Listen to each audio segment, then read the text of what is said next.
Hello students, welcome back to my channel Commerce Talk with Sadhana, and if you are in class 12th then you have come to the right place.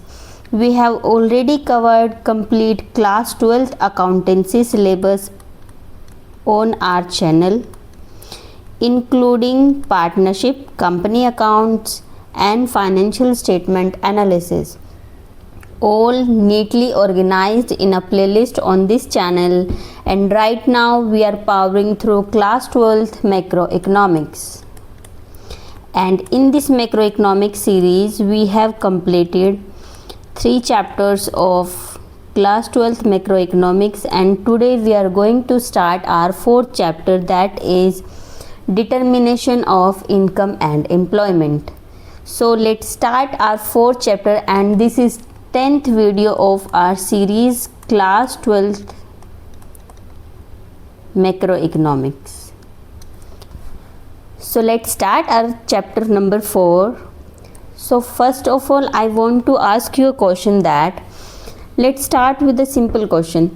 If everyone in this country suddenly decide that we will not spend any money from tomorrow, literally they will save their 100% of income, correct? But what would happen to India's economy then? You must be thinking that everyone would get rich because they are saving all their money. If I have my 50k then and I am saving all my 50k, then I will be rich by 50k.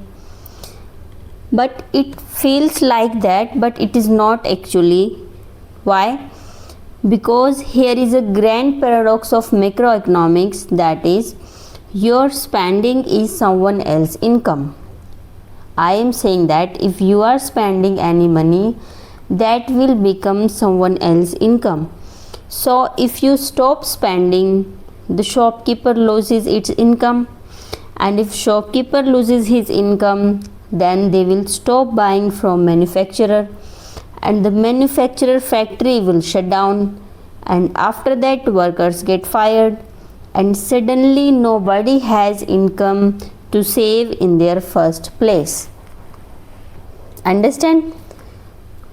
So today we enter the core of macroeconomics, that is the determination of income and employment. So we are going to map out that how an entire nation's economic heartbeat through spending, producing and saving. That is spending, producing and saving. Got it? So first of all I would like to introduce you a topic, that is aggregate demand. Aggregate demand isn't just one person wanting an iPhone or anything, but it is an actually total value of final goods and services that all sectors plan to buy in an economy during an financial year. I am repeating that. What is aggregate demand? Aggregate demand is the total value of those final goods and services. I am telling about final goods and services. So it is that total value of goods and services that all sectors of economy plan to buy at a given level of income and during a given period of income. Got it? So this is aggregate demand. And for a better vision or your understanding of concept, I am taking 2 sectors, that is household and firms. So aggregate demand is equals to consumption plus investment. Here C stands for household consumption expenditure and I stands for planned investment expenditure by firms. So how do we calculate aggregate demand? Aggregate demand is equals to consumption plus investment. This is aggregate demand. Now same like aggregate demand, we have a concept of aggregate supply. What is aggregate supply? Aggregate is sum total. Aggregate supply is that total value of goods and services produced in an economy. In demand we are planning to purchase or buy, but in supply we are calculating the goods which are produced in an economy during a period. So in this we are focusing on output. Got it? So the aggregate supply is total value of goods and services produced in an economy, same during a period of time. Since output generates an equal amount of income, so aggregate supply is always equal to national income. What I am saying that those total value of output will generate equal amount of income, that is aggregate supply is equals to national income. For example, the value of goods output is 5 lakh, means they have to sell on 5 lakh, and this 5 lakh is also national income of our country. Got it? This is I am saying. So since income is either consumed or saved, so aggregate supply is equals to income, and income is equals to consumption plus saving. So the amount of income, whether you will consume 70% or save 30%, so this is consumption, this is saving, and this total will sum up and give you, this total will give you income, national income. Got it? So here Y stands for national income or output, S stands for household savings, C stands for consumption. So this is aggregate supply. Got it? Now let's jump to our third topic, that is two sector economy. So a simplified model with only two decision making units are there, ignoring government and foreign trade. Got it? So we are taking only two sector economy. So for two sector economy, to keep things crystal and clear, we are assuming only two sector model. No government collecting taxes, no foreign trade with import export, just two players, one is household and other is firms. What is household? Household, the people who own factor of production. What are factors of production? Like land, labor, capital. Got it? And another sector is firms. Firms are those businesses that hire those factor of production to produce goods and services. And the transactions between household and firms are that household will spend on consumption demand and firms will give the factor income, and they will give their spending of goods purchase. Got it? So household is supply factor, land, labor, capital income. This receives factor income, this spend income on consumption and save the remaining part. This will known as saving or S. So income is equals to consumption plus saving, or also income is equals to consumption plus investment. So income is equals to consumption plus saving is always true. It is an accounting identity. Income is either spent or saved. And in case of income is equals to consumption plus investment, it holds only in equilibrium when planned investment is equals to planned saving. So it is a universal or it is an identity, but it will only work when there is an equilibrium. Please keep this thing in your mind. Next is our consumption function. What is consumption function? So let's zoom in on households, which dictates that how much you consume, your income. If your income is 0, you say you are a college student with no job, do you stop eating?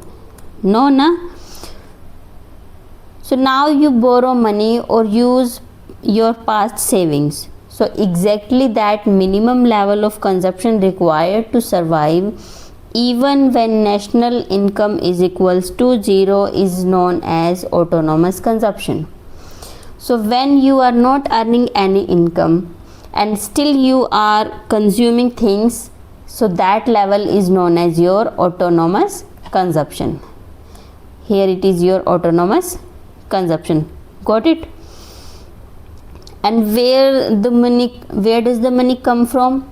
The money which you are consuming without earning. So all that money which you are consuming is your past savings, or we can say these are your savings. Got it? So now consumption function shows the functional relationship between consumption expenditure and level of income. So consumption expenditure and level of income, relation between these both factors is consumption function, and we dictate consumption function as consumption function is equals to autonomous consumption. This C bar is equals to autonomous consumption. And what is autonomous consumption? I have told you that consumption that at zero income or minimum spending which needed for your survival is known as autonomous consumption. And C is equals to MPC. This C is equals to MPC, that is marginal propensity to consume. It is that rate at which consumption rises with the income. So your total consumption is equals to your autonomous consumption plus your that consumption which will rise with your income will sum up your total consumption. Got it? For example, your minimum expenditure is or minimum consumption is 200 rupees. Above those 200 rupees the expenditure depends upon your income. And how to draw a graph of consumption function? This is here to your line should be drawn from here to here, and this point is your autonomous consumption, and above that your consumption will rise according to your income. Got it? This is your consumption schedule. Income 0, consumption 20, income 100. So this is your schedule. Now propensity to consume. Propensity, you are thinking that you must be thinking what is propensity. So just means that tendency or inclination. How inclined are people to spend their income? It will tell the propensity. So propensity is that the tendency or inclination of people to spend their income is known as propensity. So average propensity to consume is the ratio of total consumption to total income at specific period or specific level of income. So what is average propensity? Average, in this we will average consumption and income.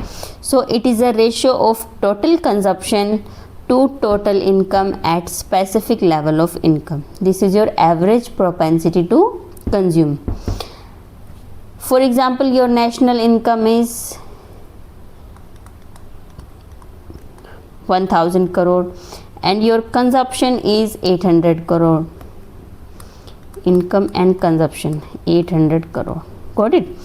So now how you will calculate average propensity to consume? That is 800 divided by 1000, that is 1.8. Got it? This is your average propensity to consume. Now I am asking you a question that can average propensity to consume be greater than 1? Is it possible? Yes, at very low income level, before the break-even point, when consumption is greater than income, so then APC will be greater than 1 because of autonomous consumption. It is very important that examiner can ask you that is it possible that APC can be greater than 1. So yes, it is possible, but it is possible in only such case when autonomous consumption is there or your income is less than your consumption. Got it? Now let's jump to what is marginal propensity to consume. So marginal, whenever you will see this word marginal in economics, it always means that change. So MPC is the ratio of change in consumption to change in income. Got it? So this is your marginal propensity to consume. In this numerical, your old consumption, new consumption, old income, new income, all will be given. Got it? And this is also your example. If you want to do, you can do this example. Now we have completed APC, MPC, and this is saving function. What is saving function? What happens to the money you don't spend? Let's say you have 50k, you have spent your 30k. What about those 20k? Where that money will go? So it goes directly into bank, and that's your saving function. Got it? So since we say that income is equal to consumption plus saving, so from this we can derive that saving is equals to minus autonomous consumption plus SY. What is this SY? Here is this MPS, that is marginal propensity of saving. Got it? And from where this formula have came, I can also tell you the derivation, but derivation is not important. Still I am telling you for your satisfaction. So from here Y is equals to C plus S. So I can say that saving is equals to income minus consumption, and from here saving is equals to, I can say consumption, that autonomous consumption plus BY. From where did it come? It came from consumption formula. Got it? So we can say that saving is equals to minus autonomous consumption plus 1 minus BY. 1 minus BY is equals to SY, that is saving. Got it? So minus C is equals to this saving at zero income, or household borrows or draw on past savings to consume, that is marginal propensity to consume. S is equals to marginal propensity of saving, the rate at which saving arises with income. So graph for MPS, graph for saving function will include from, here is an axis, this is y axis, this is x axis, here is point 0, and we will start our saving from here. Why? Because it is this saving. When you will, at that point when you are earning nothing, then also you will survive by consuming some things. So that autonomous consumption is known as your this savings, and above that this savings, your all saving will rise up according to your income. And if I tell you about consumption function, we used to start consumption function from here. Why? Because this is our autonomous consumption, and this will rise according to your income. Got it? So this is our saving function. Propensity to save is same average propensity to save or marginal propensity to save, and in average we do ratio of both variables. So average propensity to save is the ratio of total saving to total income, and your MPS refers to change in savings, so MPS refers to the ratio of change in savings to change in income. Got it? So APS is proportion of total income that is saved, and MPS is proportion of additional income that is saved, and it range from 0 to 1. This is your example. You can do it in your homework. And last topic for today is relationship between MPS and MPC and APC and APS. These are two mathematical identities that all these are equal. How? Think of your pizza, that every slice of extra income you get, that is change in Y, must be split between two plates, that is change in consumption and change in saving. For example, if you are eating 70% extra slice, you must save remaining 30%. Got it? So you cannot lose or create income out of thin air. So your total income, consumption plus your saving will equals to 1, and your average propensity to consume and average propensity to save will also equals to 1. Got it? And where this formula came from? This formula came from, let's derive this formula also. Y is equals to C plus S. This is a formula that income is equals to consumption plus saving. Got it? Now I am dividing this entire equation by Y. Y. Got it? So here it is 1 is equals to C upon Y is equals to APC plus S upon Y is equals to APS. This formula is derived. Same formula is for this. Here we will, for MPC, we will divide whole equation by change in Y, and we will get MPC and MPS. Got it? So